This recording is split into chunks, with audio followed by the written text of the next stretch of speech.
Welcome back, everybody, to the final round of Subclan or Community Chat. I'm your host, Rookie, and joining me is our guest, Teeples. Oh my god, I'm so glad to be here. I've waited my whole life for this opportunity like this. I'm so nervous right now. You've made it quite far, with only the final prize remaining.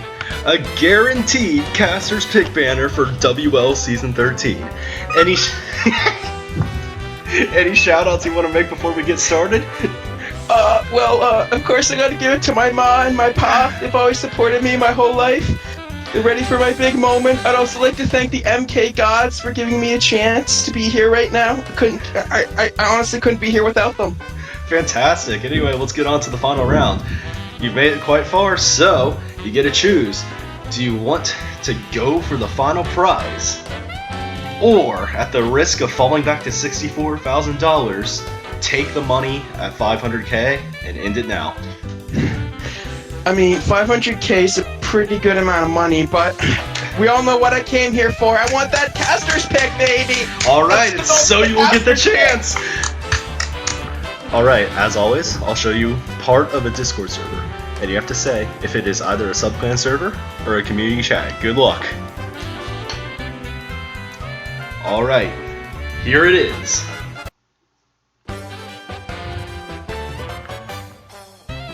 Oh no. This one's tough. There's a weird blend of French and Spanish people in this one. Could go either way. But I think I'm gonna have to go with Subclan. Final answer? Yeah!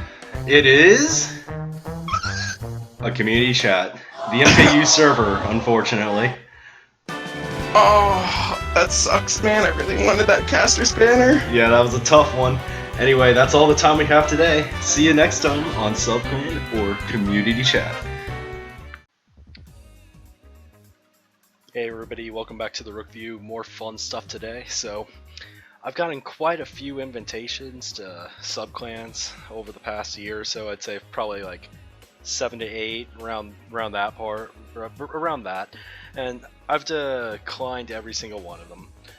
So, I have no dislike for any person who asks me to join their subclan. Really, I don't. It's just I'm really heavily against the concept of them in this point of the time, and I'm gonna try to use this video to explain why. So, subclans. Well, like, I feel like I gotta go through like the history of them a little bit. So when I joined the community many years back, subclans were pretty innovative for the most part. There's like card-only ones, like ones for like specific characters or vehicles. They all had like a specific purpose. Like all of them had like a twist on warring. There's like a Quacker one, Team Quacker, as famous bullet skill, stuff like that. So as time went by, though, a lot of subclans started becoming like just there was no twist with them. They were just like regular clans, except they were subclans, and I think that's a problem because you see, like we've always been like we've always like chastised people for multiclanning, so like it was never done. But essentially, subclans just became a way to be able to multiclan, but be justified on doing it pretty much. So we don't have any of the unique subclans anymore, it seems. The modern day ones that I see as like currently acceptable are like national teams, UML teams, even 200cc and battle teams, though I think they should be considered to be main clans for a different mode. Because these teams all have a purpose, I guess. Like they're for specific leagues, but I don't know when exactly it was that subclans lost their way, but I think it was sometime during MKW's life before Weemfee.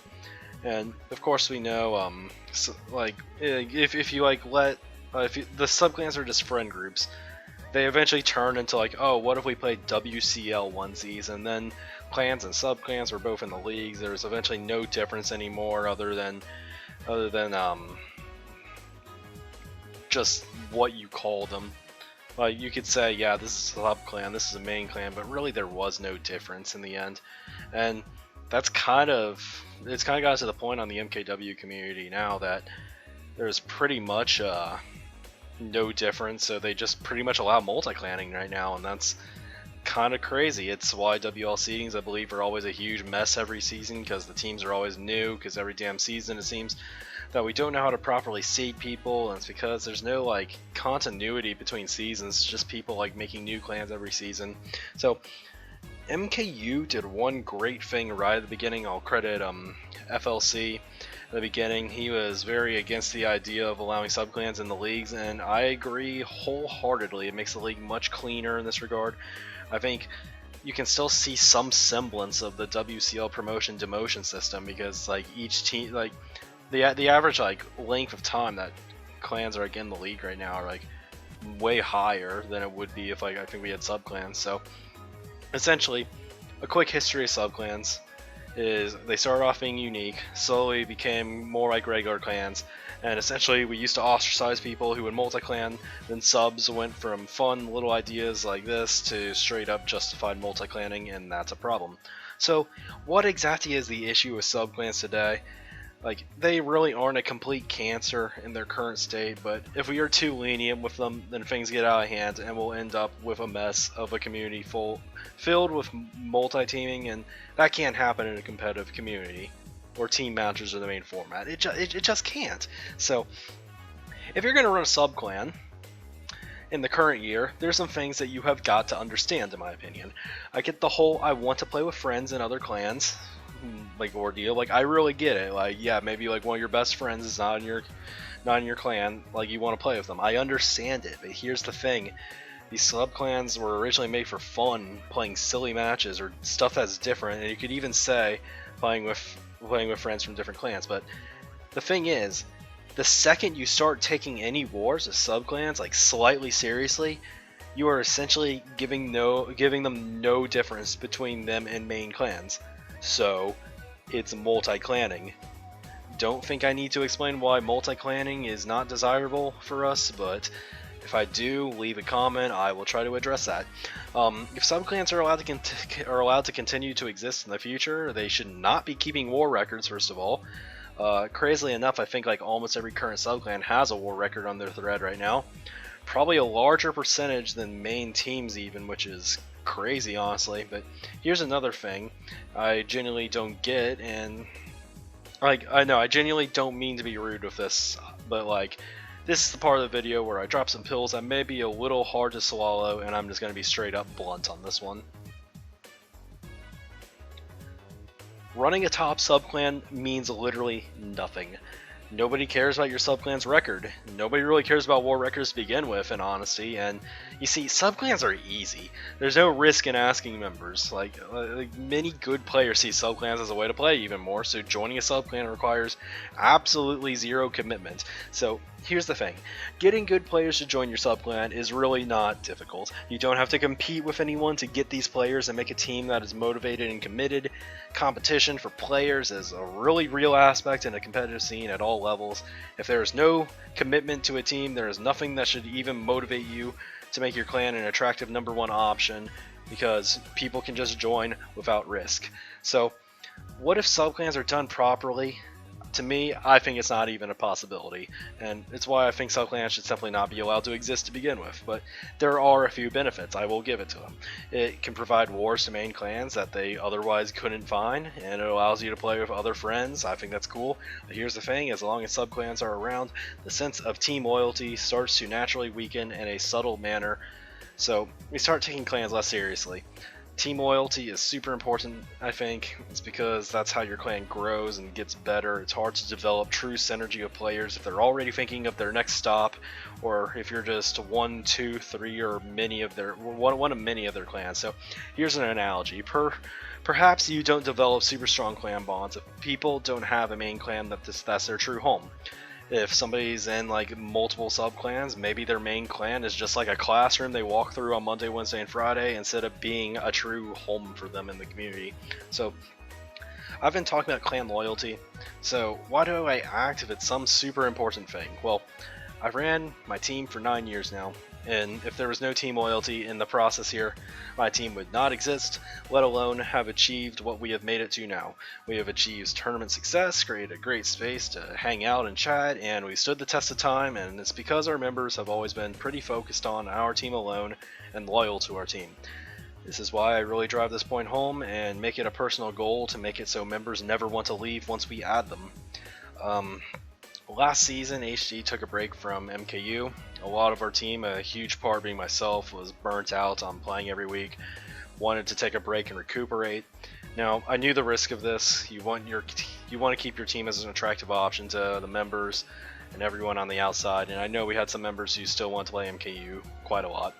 But at the end of the day, the members stuck it out and went the season without playing, without transferring to other teams to play the season or to find a new team who was league ready. And we're ready to go for next season now. Everything's good again. We're ready to play. And it seems everyone's on board, and the break may have even been helpful for us. And looking back, I cannot be happier with the willingness of everyone in my team to stand by for a season, because it's something I think that is actually rare in the community right now. It's something that I would say the majority of people wouldn't do, and that's honestly unfortunate. Here's the thing, and it's something that may even hurt to listen to if you've done it, but though our league doesn't allow subclans, if you are planning to go to a team for a single season, you are practically treating them like a subclan. It means you have already planned what you are doing after the season before the season even started. There is no team loyalty to begin with here. You aren't planning on going to that team to make them better. You're planning on spending your time there for a season, then leaving and doing something else. It has happened a lot in Division 1 recently. I'm sure many people consider it in lower teams. You aren't planning to actually stick it out with your current team if you are only there for a season, and it's practically subclanning, because you already are committed to somebody else, but you're playing for somebody else this season. I've seen a lot of it, and I think it's honestly disgusting. It messes with synergy and growth of teams you go to if you're planning to dip from that team. I think the people who decide to do these transactions like this should not even be blamed for it either. Like, it's in our community, like its current state, it kind of promotes it. It's part of the culture, and while I'm not going to blame subclans directly for it, I think we just have a general mindset going on that doesn't place enough value in main teams, and I think this is something we should focus on changing in the future. For now, I can't just say stop playing with subclans. It has to be a gradual change. I encourage you to do pickup wars with your friends with subclans, even have a server, fuck it. But if we're going to ever do subclans correctly, there has to be a clear difference between them and mains. That isn't just a section on a forum saying what they are. And I'll leave it at that for now. So thanks for watching. That's my rant for this week. I'm going to try to upload more soon, but got to plan out some new videos. And what I'm thinking about doing, I think I'm going to make a quick deluxe tidbits video featuring some more obscure techniques that are probably obvious, but some people may not always think about. And additionally, I'd like to look back at fire hopping, discuss my thoughts on it a year later, and ultimately if Deluxe truly suffered from it or not. Maybe have some thoughts on MK8U and the removal of fire hop, and what the removal of fire hopping told us to begin with. And I think I'm going to have a podcast with Luke coming up sometime this next week, so that's my future plans now. Have a good one, everybody. Thanks for watching, and I will see you later.